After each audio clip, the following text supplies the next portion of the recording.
नमस्कार, स्वागत है आप सभी का एनएमएफ न्यूज में। मैं हूं आपके साथ शाफनी पटनायक। नमस्कार, मैं हूं भुवन शर्मा।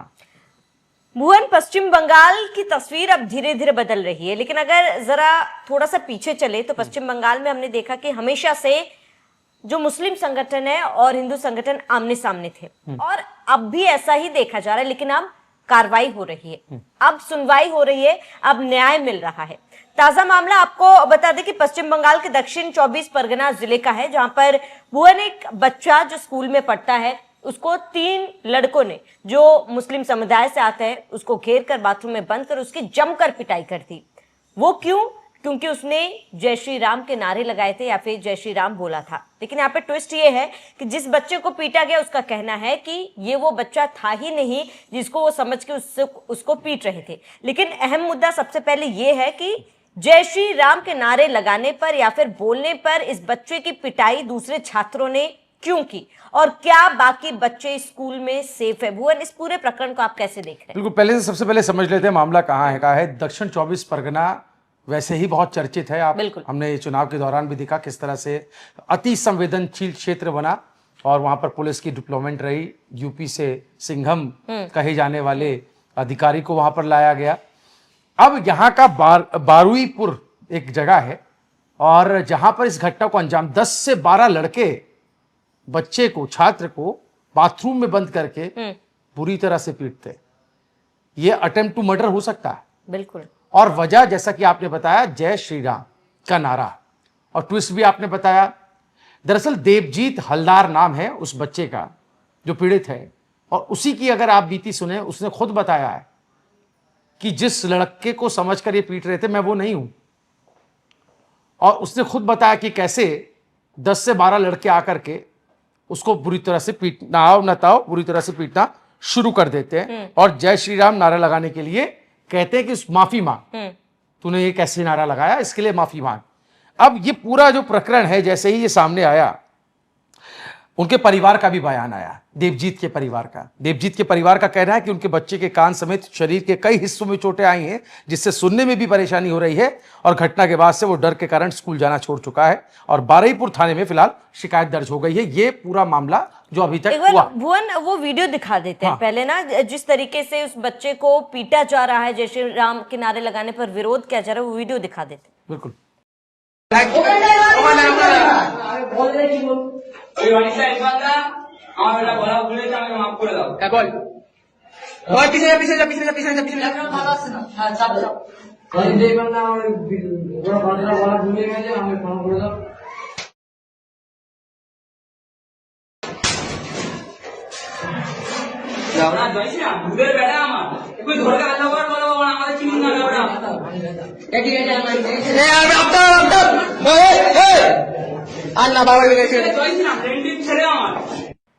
वीडियो में अब भुवन साफ तौर पर एक ही सवाल उठ रहा है कि क्या इन बच्चों के मन में इतना जहर घोला क्या है कि केवल एक नारे से वो इस कदर बौखलाए हुए हैं कि मासूम बच्चों को इस तरीके से पीट रहे हैं?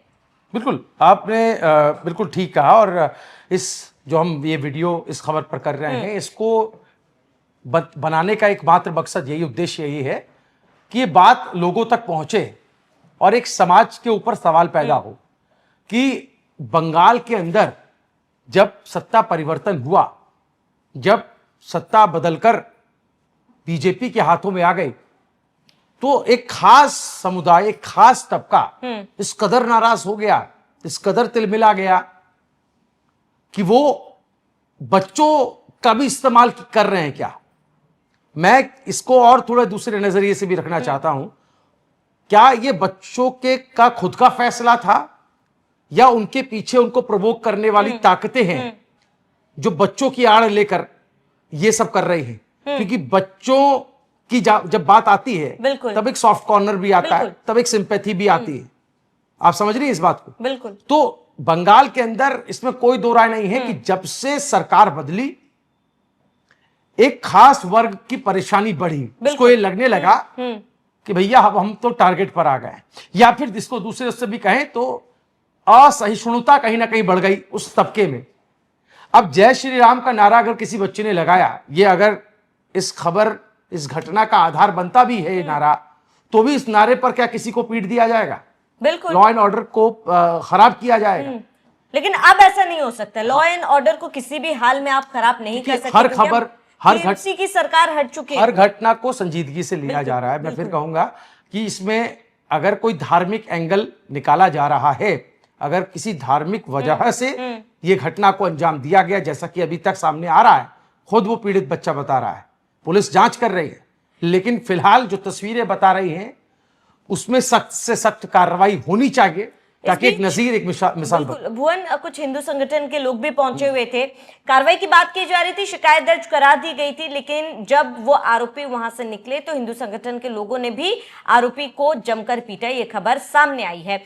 अगर पहले की बंगाल होती, पहले का बंगाल होता तो भुवन, जाहिर सी बात है हिंदू समुदाय के लोग डरते, वो दुबक के घर में बैठने को मजबूर हो जाते, इस पर शायद आवाज भी नहीं उठाते, लेकिन अब लोग अपनी आवाज उठा रहे हैं, अपनी विरोध दर्ज कर रहे हैं। बिल्कुल। दक्षिण 24 परगना फाल्टा की सीट, हमने वहां ग्राउंड रिपोर्टिंग की, हमारे रिपोर्टर ने वहां की गलियों की खाक छानी और वहां रहने वाले हिंदुओं से बात की। सुमित तिवारी हमारे संवाददाता वहां गए थे, और मैं उसी जो उन्होंने ग्राउंड रिपोर्टिंग की उसी को अगर मैं रेफरेंस बनाऊं तो वाकई माहौल बहुत पहले से खराब है।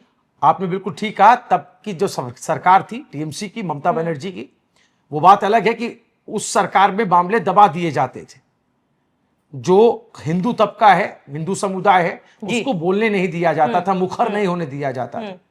आप समझिए, जहांगीर वाला जो पूरा मामला है उसमें ये जहांगीर पर आरोप लगे थे कि वो धमकाता था हिंदू वोटरों को कि अगर आपने कुछ हमारे खिलाफ बोला तो आपका समाज से बहिष्कार हो जाएगा, आपको ये चीजें नहीं मिलनी शुरू हो जाएंगी, मतलब सरकारी सुविधाएं नहीं मिलेंगी, मतलब कई तरह से उनको ब्लैकमेल किया जाता था। तो एक माहौल बना रखा था, और उस माहौल के बीच जब आप उस माहौल को बदलने की कोशिश करते हैं तो फिर इस तरह की घटनाएं होती हैं। लेकिन बच्चों से ऐसी घटनाएं करवाकर, या बच्चे अगर ऐसी घटनाओं में संलिप्त होते हैं तो उससे समझ में आ सकता है कि ये जहर, जो आपने शुरुआत में जिक्र किया था कि जहर कितना घुला हुआ है, तो ये आज से नहीं घुला हुआ है, इसको इंजेक्ट बहुत पहले से करना शुरू कर दिया गया था। अब ऐसे मामले जब सामने आ रहे हैं तो इंतजार इस बात का है, मुझे लगता है श्रावणी, की एक्शन क्या होता है, क्योंकि जो स्कूल के प्रिंसिपल है उनका भी स्टेटमेंट देख रहा था, उन्होंने भी कहा कि हमने उच्च अधिकारियों से बात की है और सख्त कार्रवाई होनी चाहिए।